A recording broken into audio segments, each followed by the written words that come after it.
talk about gold. Let's talk about, yeah. Let's talk about conversations with Nicole.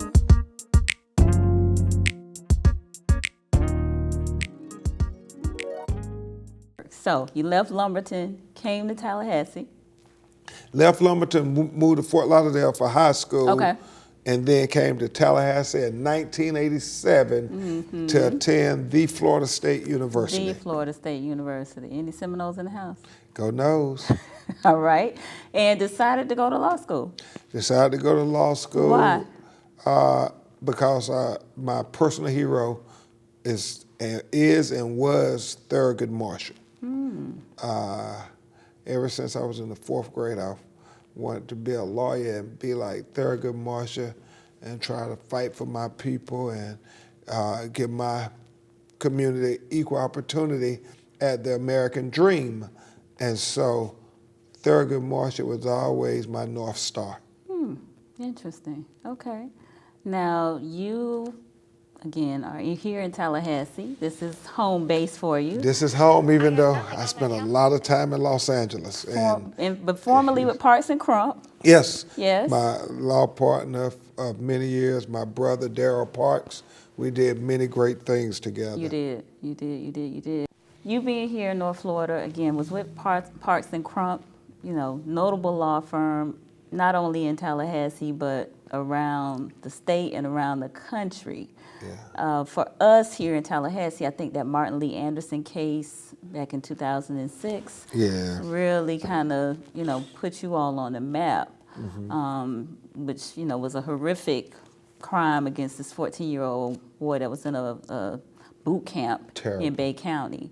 But there have been so many more incidents like this from that time to this. I mean, and you've been involved with so many notable cases since that. What do you think about all of that? Well, I think Martin Lee Anderson was one of the worst ones. He was Trayvon before there ever was a Trayvon, because we didn't have the internet and all the social media. Right. But you have to remember, Nicole, they've been killing black people in America for 400 years. It's nothing new. The police did far worse to our grandparents and great-grandparents, but they didn't have video. Black people always said the police was brutalizing us and harassing us and killing us, and nobody would believe them. But now we have video, and at least, even if they're not doing much about it, at least they can't deny it's happening, because they have ocular proof now with their own eyes. Yes, they do. Now you have a book out, Open Season. Yes, ma'am. At #1 on Amazon for nonfiction legal. Okay. So thank you to your audience and everybody who's bought the book. It's an important book, because hopefully it will lead to very important, necessary conversations that we must have in America. Now tell me a little bit about the name, the legalized genocide of colored people. Why colored people? Why not black people? Well, because you want to be certain to not say it's just about skin color. Okay.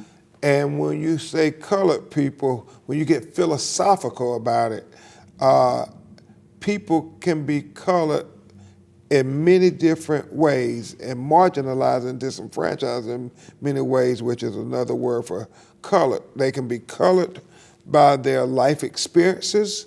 They can be colored by their sexual preferences and who they choose to love.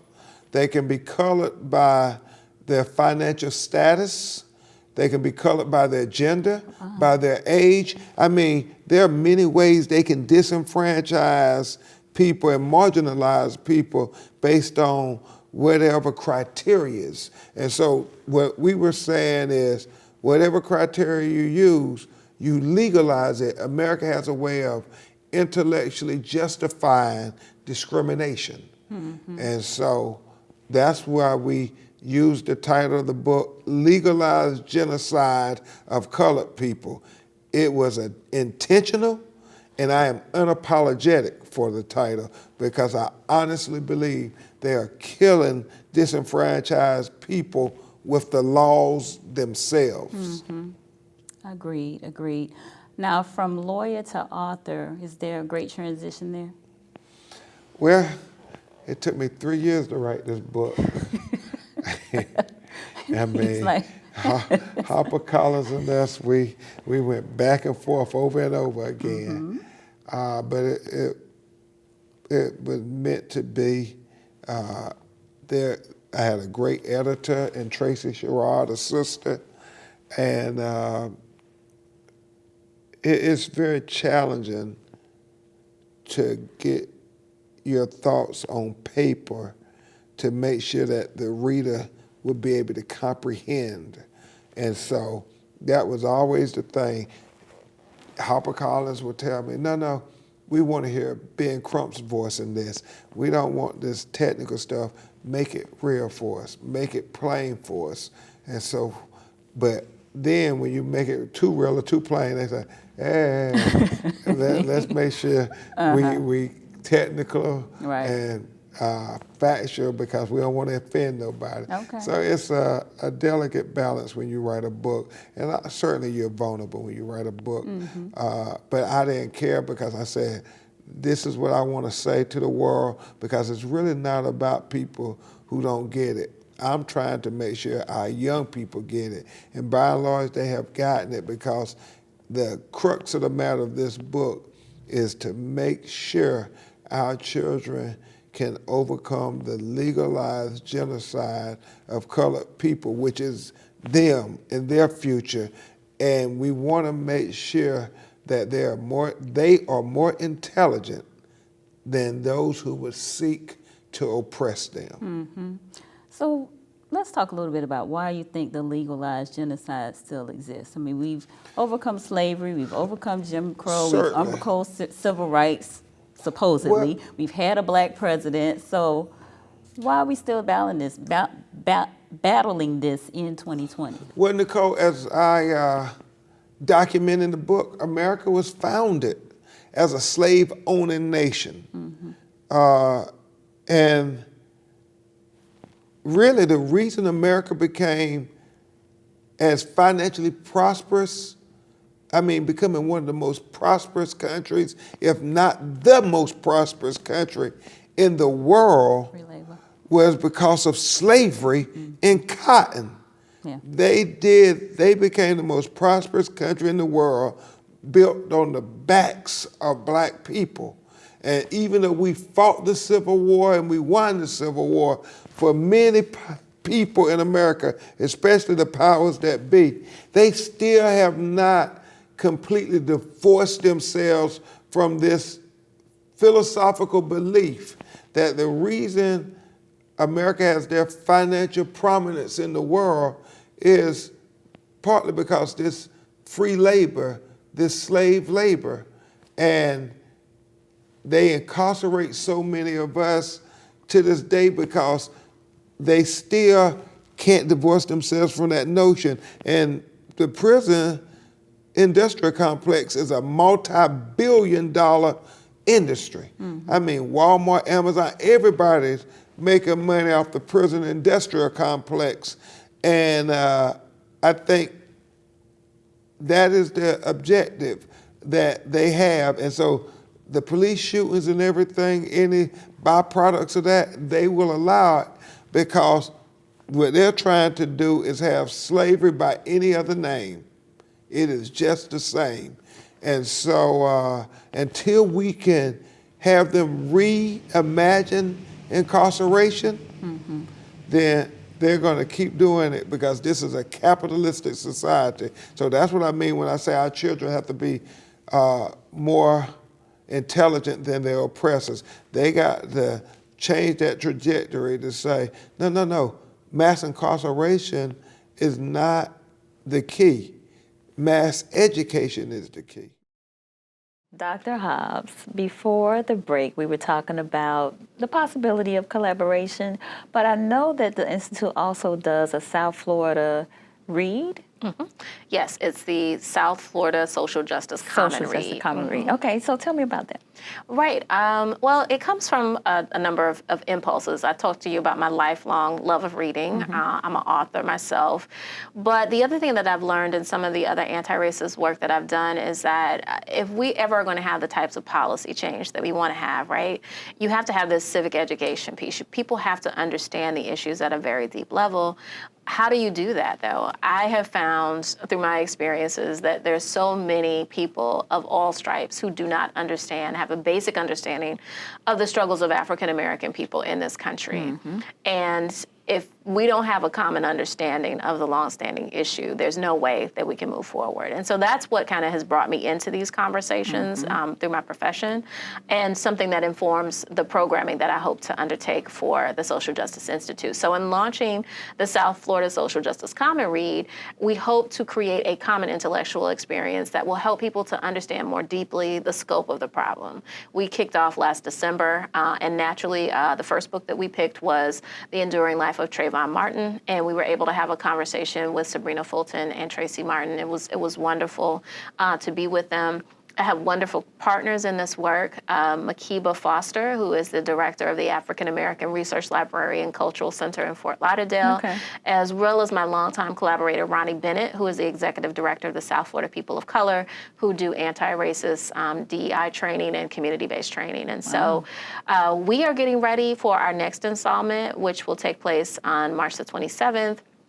And the book that I've selected is White Rage, The Untold Story of America's Racial Divide, by another historian who I'm fangirl about, Dr. Carol Anderson out of Emory. And I made that decision. I was kind of on the fence about a number of books I was considering. But after the events of January the 6th and the insurrection that we all have seen, and I stood back and watched in horror as it played out at the U.S. Capitol, I said, this is the book for this moment. Because if you want to understand the insurrection that happened in Washington, D.C. on January 6th, you have to understand this really, really long history of violence, of white rage, of, as some scholars have named it, white lash, this white backlash that comes anytime that there is a perceived advancement by Black people or other marginalized groups. Folks who believe deeply in white supremacy, whether it is implicit or explicit, are deeply impacted by that ideology and react in ways that are violent and even deadly to Black life. And when I say violence too, I want to qualify that, as Dr. Anderson does, is that sometimes it does look like lynchings and racial violence and death and attacks on townships. We've seen that bloody history here in the state of Florida. Florida had the highest rate of lynching of any state in the United States. We had Rosewood, we had Ocoee that took place here. But the other type of violence that we see being enacted is policy violence. And we need to understand that policies that create opportunities for some and exclude others are also violent. They have terrible impacts, not only on individuals, but on generations of folks. And that kind of brings us back to the point I made earlier about understanding systemic racism and understanding that that policy is a part of how racism is expressed. And so I can't wait for that conversation. I think for a lot of people, it's going to give them some education, because we can trace this going back to emancipation and Reconstruction. When you have Black people with all this promise of being integrated into American society and the body politic, and then you have this wave of anti-Black violence that is going to undo all the promise that we see there. You fast forward to the second Reconstruction that we tried to have with the Civil Rights Movement. We made some progress, but we have also seen a second wave of policy violence that has come and really curtailed a lot of those advancements. And we're living through something similar in this moment. And I hope to be a part of a conversation to help educate people and give them some perspective. Wow, that is powerful. Policy violence. Hadn't thought about it from that perspective, but that makes a lot of sense. It really does. Wow. So shifting gears a bit, we are in the midst of Women's History Month. In January 2021, we saw the first African-American vice president be installed in the White House. of the, first Vice President of the United States, Kamala Harris, and Black women, women of color celebrated this great occasion. Who have you seen, in your work, Black women that are, doing great things, that are blazing trails in our current society? Well, we have to brag on the vice president because when she was on the campaign trail, her first public visit was here on our campus at Florida Memorial. Okay. Of course, that was intentional as she's a HBCU graduate. We're the only HBCU campus in what was a battleground region and a battleground state. So it was really inspiring for myself and for our campus to have her here. But I think what happened with her and what I saw coming out of Georgia with the leadership and the activity of folks like Stacey Abrams, of Nsé Ufot, of Keisha Lance Bottoms, and the outstanding job she's done leading the city of Atlanta through a pandemic and helping to flip Georgia blue. For me, this moment is everybody else gets to see what I've seen all my life, and that is Black women get it done. And what I see for 2021 is that we are finally able to come forward and stand in our glory. We know what we're capable of. I know so many just fantastic Black women who are innovative, who are educated, who are dedicated, who bring their heart into their work. To go back to the quote that we go through with Anna Julia Cooper, we talk about Black women, when and where we enter, the entire race enters with us. And so to have Kamala Harris in the White House now, I think it portends fantastic things for all of us in this society. And I want that. And I think the other thing, too, that in addition to Kamala Harris this year, I bookended with all the Black women who have led the Black Lives Matter movement, starting with Opal Tomati, Alicia Garza, and Patrisse Cullors, and all the other women and all the other places that have been doing this work and what they've learned about pairing, their passion and their purpose with the need to take care of self. So I think that there's so much wisdom that we have learned. And that we see the fruit coming to bear right now. It just makes me really excited for this moment in our history. And you are a phenomenal Black woman in your own right as well. So, well, I'm just trying to represent for Cleo and Lucille and Clorty and all those women who made it possible. My mother, my father, all the folks who shaped me. I carry them with me in everything that I do. Absolutely. Well, kudos to you.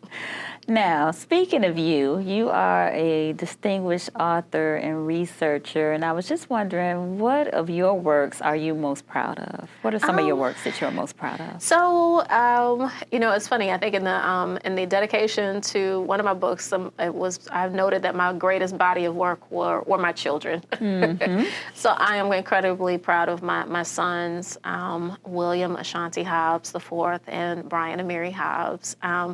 I think that they are wonderful individuals. They are funny and witty and brilliant and creative. And, days that I struggle to figure out what I'm doing, I can look at them and know that I got something a little right in the middle of all the crazy.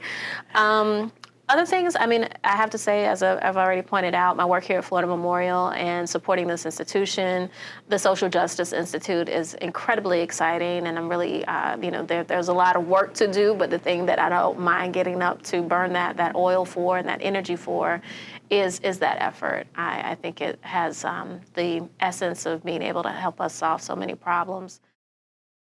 Welcome back to Conversations with Nicole. If you are just joining me, I am sitting here in Red Eye Coffee in Midtown with the managing partner, Miss Barby Moro, and we have been talking about the pandemic and the shift that Red Eye did.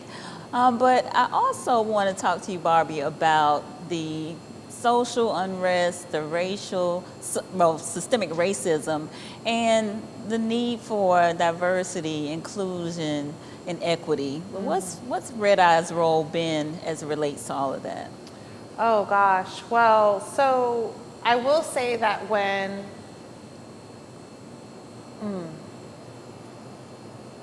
so last summer it hit really close to home for a lot of different reasons. Everything that we were seeing on the outside for so long that everyone knew existed it was somewhat kept at an arm's length, right? Because it's like, oh, but that's not Tallahassee, that's not our town. Our town's different, we're different. And I think last summer was a little bit of a wake-up call for some people. Other people knew all along, but for some people, it was a little bit of a wake-up call on what was happening, right? And so when tragedy hit really, really close to home and social unrest was at its highest here locally, one of the really amazing things, going back to community, going back to partnerships, something that we were able to do, that I felt really strongly about just providing the opportunities. People on social media, you know, they were talking about wanting to have these really difficult conversations, but they were trying to have it over social media, right? And so, I mean, you know, that doesn't work. That doesn't work. You're not going to reach anyone's hearts. You're not really going to hear another person's story through a screen. And so one of the things that we offered up was our red eye spaces as a safe place for community conversations. Yes. So we were like, if you wanted to come and you brought somebody who did not look like you, and you wanted to have a really hard conversation in a safe space with that intention, you could come and your drinks and your food was on us. Put it on the tab. Put it on the community conversation tab and stay a while. However long it took you to like look people eye to eye and talk heart to heart, right? That was one of my favorite programs. Yeah. One of my favorite things that you all did, and I did get to participate in that at least twice. So oh, that's amazing. kudos to you all for doing that. Thank you. Well, Yeah. I'll say thank you so much. But honestly, the first time I was a little worried, and I was like, oh man, this tab. But then community partners started cutting checks to pay for the tab to keep it going. They didn't want to see it shut down. And they're like, yes, please, please. And so really one of the biggest things is you can't be afraid to have really critical conversations if we ever expect to move forward. Absolutely. Right? And Absolutely. sometimes those conversations really mean just you sitting down and listening. And just listening with an open heart, not with a comeback, not with feedback, not with a suggestion, not with a listening, sitting with it, and then doing the work, because we all have work to do. We do. And so that was something that, you know, if I hadn't been a part of this coffee shop, I couldn't have done. So I was really, really happy to be able to serve the community in that way and do this thing that we could do. Awesome. Now we're going to shift gears just a little bit. Yeah. We are in the midst of Women's History Month, and Yes. you were named as one of TCC Foundation's 2021 Women History Honorees. So congratulations on Thank you. that. Thank you very much. So I'm curious as to what women have influenced you or do you admire that kind of help motivate you to do what you do? Yeah. So there's so many ways to answer that, right? So there's like national women, historical women, you know, local women. You, I admire you. I think that when I think about your question of like what motivates me, the thing that I'm grateful to have been raised and have been mentored by strong women my entire life. Women have poured into me every single step of the way. When we talk about all the community pivots and all the things that we did during the pandemic, women. That was me partnering with women. And so when I think about who I admire and who gives me the fuel, it's really everyday women. There are instances every single day that I witness a woman who could either feed a negative situation, fight a negative situation, and seeing their choices and seeing how they move forward, that really speaks to me. Because at the end of the day, like, women just make everything better, you know? They show up, they show out, they make it happen. Yes. And so I think that there's opportunities for inspiration and admiration from women from all walks of life, even the ones I don't agree with, even the ones like I couldn't disagree with more. They're still out there doing it and getting it done, right? And so there's a lot to admire about the power of women. Yes. And I just like to sit with that sometimes, Okay. you know? I'm happy to name drop, you know. That's fine. You know, You don't have to if you don't. I think that it's all about the unsung sheroes. It's about the people who show up to work. It's about the people who show up for others, who pick up that call, who do that random act of kindness just out of the goodness of their heart, even though they might be going through a really crazy personal struggle, right? Right. But women have an ability to do that with grit and grace in such a way that it just moves me. Okay. So, do you think that your leadership style is influenced by being a woman and as well as a Hispanic woman? Absolutely. 100%, without a doubt, unapologetically, yes, ma'am. Okay. And how so? So first off, just in terms of being a woman, and again, having had amazing mentors model to me what an empathetic, strong, you know, assertive woman looks like and can be, who helps empower and uplift others. I've really been able to tie into that. And so I do believe that I lead with a servant's heart. I do believe that I try really, really hard to come from a place of empathy and compassion and just assuming the good in the other person, and then from there figuring out how we can move forward. And then just, you know, being Hispanic means that I'm also, you know, a lot. Flavorful, spicy. I'm all the stereotypes and then some, right? And so I'm loud, I'm sassy, I'm this, I can be quick-tempered, I can, you know, I'm funny, I'm a hell of a dancer, right? Like all the things, right? All the things are true. But can you cook though? Oh, but I can. Okay. Oh, I can. And so I think that adds, right? It all goes back to every person's journey. They have something that they can add and they can pour into the space around them. It's just whether or not the space is willing to accept it and welcome it. Love it. You know? Love it. Love it. So, okay, cool. Now, what advice would you give to next generation female leaders? Believe yourself. Not believe in yourself. Believe yourself. Believe yourself. Okay. So being Hispanic, and I use this word, you know, your inner bruja. So it means witch, which then people go, oh, no, I don't mean it in like a bad way. It's really like your intuition, your instinct, right?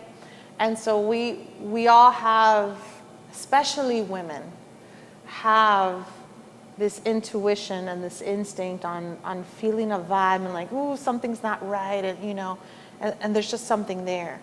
But for a lot of different reasons within society, we have been, from the moment we're born, told to like check ourselves and to doubt ourselves and to not believe that voice, right? To seek the answer from somewhere else and from elsewhere. And so it's taken me many, many, many, many years to believe myself.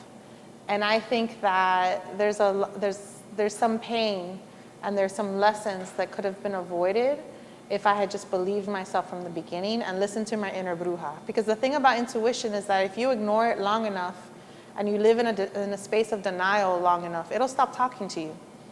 You'll quiet it down. Because it goes back to like, you know, whatever you feed is what will thrive inside of you. So feed yourself with truth, honesty, and power, and let that thrive within you.